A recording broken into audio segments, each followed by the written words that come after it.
প্রশ্ন, তার গোপনাঙ্গে এমন কিছু পাওয়া গিয়েছে এবং এমন পরিমাণ পাওয়া গিয়েছে যেটা দেখে ফরেনসিক বিশেষজ্ঞরা অনুমান করছেন যে একা একজনের পক্ষে এটা সম্ভব নয়।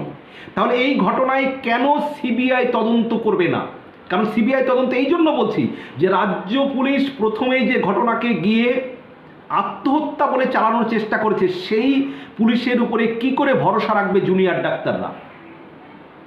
এই ঘটনা নিয়ে রাজ্য তোলপাড়, দেশ তোলপাড়।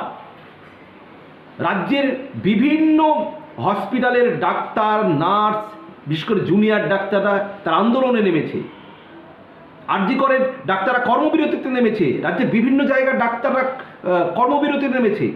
দেশের বিভিন্ন জায়গার ডাক্তারেরা আন্দোলন শুরু করেছে। তাহলে ইমিডিয়েট সিবিআই তদন্ত কেন হবে না?